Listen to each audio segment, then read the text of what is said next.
Hola, buenas tardes, ¿cómo están? Qué gusto saludarles. Bienvenidos una vez más a nuestro espacio en el cual estamos estudiando el Salmo 119. Eh, Sobre todo estamos apuntando a conocer los secretos de este salmo.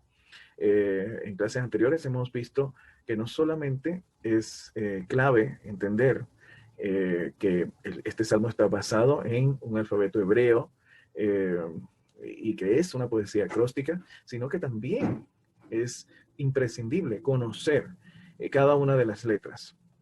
Estas letras nos van a permitir abrir nuestro pensamiento para comprender realmente qué es lo que contiene cada uno de los versículos. Vamos a ir a profundidad en el mensaje para que podamos eh, entender realmente qué es lo que quiere decir cada uno de los versículos del Salmo. En el día de hoy vamos a trabajar el versículo 1 y 2. Esto, por supuesto, se trata de la letra Aleph. Recordemos que cada una de las letras tiene 8 versículos. Y bueno, llegó la hora. Así que vamos al texto original, ¿sí? De este salmo. Voy a compartir aquí la pantalla para que ustedes tengan acceso al texto en hebreo, que dice, Asrete mi medare, hajolehim betorat Adonai. Ese es el primer versículo. ¿Cómo se ha traducido en Reina Valera, por ejemplo? Dice, bienaventurados los perfectos de camino, los que andan en la ley del Señor. ¿Qué quiere decir asre? Asre, que se ha traducido como bienaventurados. Esta palabra quiere decir felices, correctos, dichosos. ¿Sí? También un sinónimo es honesto, una persona honesta. Ok. Ahora, ¿qué quiere decir temime dare? Temime quiere decir perfecto, pero también íntegro, entero, completo, verdadero. Y dare, que es esta palabra que está aquí, ¿sí? Quiere decir camino, ¿sí? Quiere decir también el curso de la vida, un modo de acción, un proceder, un rumbo. Incluso también una palabra sinónima es negocios. Ahora, vayamos a comprender qué es esto. Felices los que, eh, digamos, los íntegros en su modo de acción, en su proceder, ¿sí? También los íntegros en sus negocios. Pero ¿cuál es el secreto que está allí? ¿Qué quiere decir un poco más a profundidad? Si nos vamos a cada una de, de las letras que componen este versículo, nos vamos a dar cuenta que quienes son felices, no solo los que actúan con integridad en su vida, sino que además los que completan o acaban lo que empiezan, ¿sí? Lo que empiezan. Muchos de nosotros empezamos algo y después lo dejamos a mitad de camino, ¿sí? Pero aquí está diciendo que la felicidad, la dicha, la alegría, viene cuando finalmente tú acabas lo que empezaste. Y cuando habla también incluso de los negocios, está diciendo que felices los que concretan y terminan un negocio. Mira esto tan interesante, ¿sí? ¿Quién no va a estar feliz? Por ejemplo, un vendedor. Un vendedor no va a estar feliz cuando finalmente logró la venta, ¿sí? Que de pronto hay vendedores que, por ejemplo, trabajan una venta a unos 5 o 10 minutos, pero hay vendedores que se llevan meses trabajando una venta hasta que finalmente, ¿sí? Concreta. Y el que va a comprar dice, bueno, ¿dónde es que le voy a firmar? Por supuesto, aquí está mi tarjeta de crédito, mi tarjeta de débito, aquí está el dinero en efectivo, ¿sí? ¿Cómo se sentirá ese vendedor? ¡Wow! Finalmente lo hice, ¿sí? Recordemos que este versículo hace parte de la letra Aleph. Y la letra Aleph, recuerden que está estructurado de una manera en que nos hace entender que ahí hay un ser humano que se está cayendo, que se está cayendo de su propio peso, ¿sí? Y hay una mano que le sostiene y le salva, que es la mano de Dios, es esa mano de amor que le sostiene. Ahora, ¿qué quiere decir esto en relación a la letra Aleph, perdón? Está diciendo lo siguiente, es que en la vida cotidiana los seres humanos empezamos muchas cosas. Tenemos muchos sueños, muchos anhelos, eh, muchos objetivos, ¿sí? Y empezamos, pero nos cuesta terminar. Entonces lo que nos está diciendo la palabra es, termina lo que empezaste, porque de esa forma vas a estallar de alegría. Cuando lo termines, vas a ser feliz. ¿Sí? Eso es lo que quiere decir esa primera parte del versículo. Felices o bienaventurados los perfectos de camino. Ahora, ¿qué quiere decir la segunda parte? Los que andan en la ley del Señor. La palabra halak, que te voy a compartir nuevamente la pantalla, es lo que dice Jajolejim. Jajolejim quiere decir los que andan, los que van, los que avanzan, los que siguen, pero también los que se esfuerzan. ¿Sí? Hablando de un esfuerzo.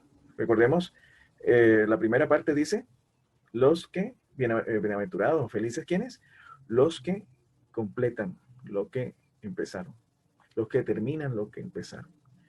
Y aquí está hablando de que los que se esfuerzan ¿en qué? ¿O en qué? ¿O qué dice? En la ley, dice Betorat. Betorat quiere decir que dentro de la Torah, dentro de la ley, en la ley, ¿en la ley de qué? La ley, ¿o de quién? Del Señor. Dentro de la ley, dentro de la palabra, hay unos elementos que tenemos que reconocer. Y es que Dios es un Dios que nos pide acciones. Acciones que den, que justifiquen, ¿sí? Uh-huh. Que justifiquen el premio, ¿sí? La venta no se hace por sí misma. Tiene que haber una acción y un esfuerzo que amerite que efectivamente esa venta se dé. Muy bien. Miren qué tan interesante. Ahora, aquí hay algo que es muy importante. Y es que, por ejemplo, un chico está en el colegio y el profesor le dice, bueno, vamos a hacer un examen. ¿Sí? En ese momento, pues, le dice la fecha y todo esto. Entonces, el chico, ¿qué tiene que hacer? Tiene que prepararse en todo ese tiempo hasta que llegue el momento del examen. Y ahí es donde se va a ver si se cumplió con el objetivo de que el chico aprendió. ¿Sí?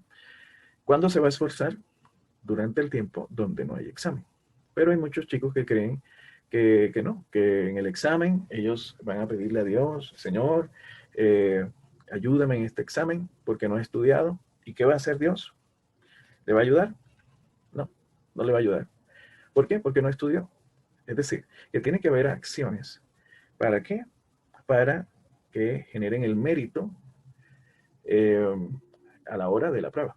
¿Sí? Va a haber una prueba y en ese momento pues, se va a determinar si realmente la persona se esforzó.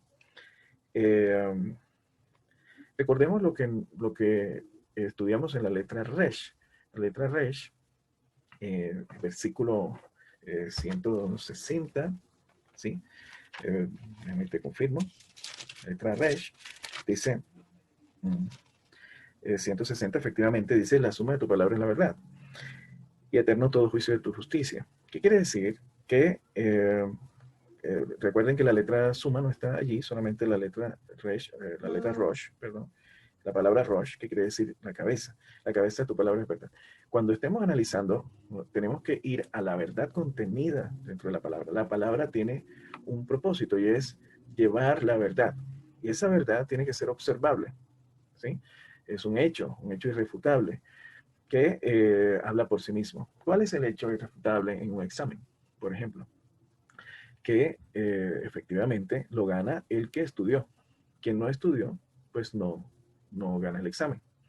¿Sí?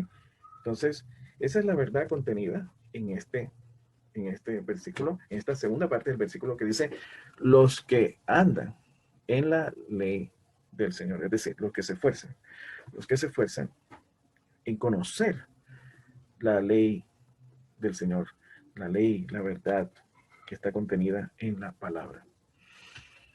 ¿Qué tal te parece? Interesante, ¿no? La primera parte dice felices. Dios quiere que nosotros seamos felices. Y para ser felices, nos ha dicho que nos esforcemos. Porque, ¿qué sucede? Que, digamos, tú puedes pasarte la vida sin esforzarte y crees que te la estás gozando. Pero esa no es la realidad. La realidad es que las cosas que generan felicidad verdadera requieren de esfuerzo. ¿Y esfuerzo en qué? En terminar lo que empezamos. Número uno. Número dos, en, eh, en esforzarnos y luchar.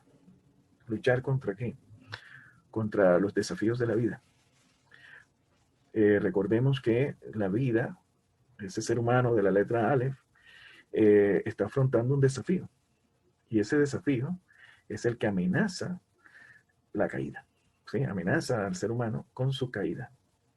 Pero Dios ha puesto este orden para que entendamos que esa caída se puede evitar justamente cuando nosotros luchamos. Luchamos para enfrentar ese desafío. Y que esa lucha no es solamente la lucha en el momento de la prueba, sino que es una lucha permanente. ¿Sí? Eh, Vamos a ver otro ejemplo que nos hable de la verdad contenida en este versículo. Por ejemplo, está David y Goliat. David le tocó enfrentar a Goliat, que fue puesto por Dios.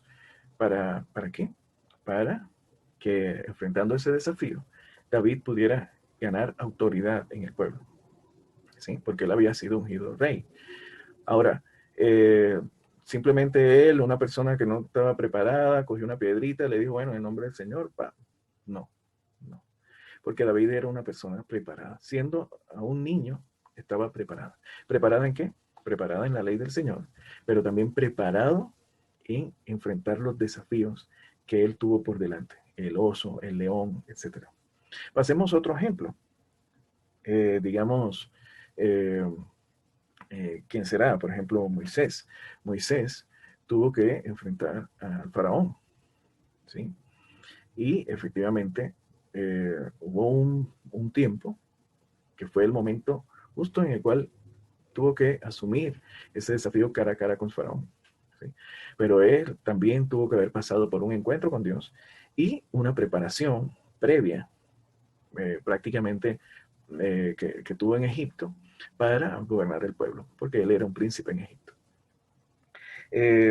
Muchos otros desafíos que enfrentaron los hombres de Dios, por ejemplo, Jacob. Jacob que luchó con el ángel, ¿sí? Eh, Él era, sí, pues una persona que había sido ungida, ¿sí? Una persona sin esa unción, fíjate que es diferente. Hubiera peleado, quién sabe con qué otra cosa, pero había una unción espiritual y él luchó en el campo de lo espiritual. Eh, También, digamos, que no fue una cosa solo de momento, en que simplemente venció y ya está, no, ya había una preparación eh, por la que Dios le había permitido, eh, digamos, pasar para asumir el desafío de la lucha con el ángel. Y finalmente, Dios le dice, porque peleaste, ¿sí? Y has vencido. Y cuando uno pelea sin preparación, simplemente no vas a vencer, ¿sí? Un boxeador quiere ser campeón mundial, ¿sí? No se sube al ring sin una preparación.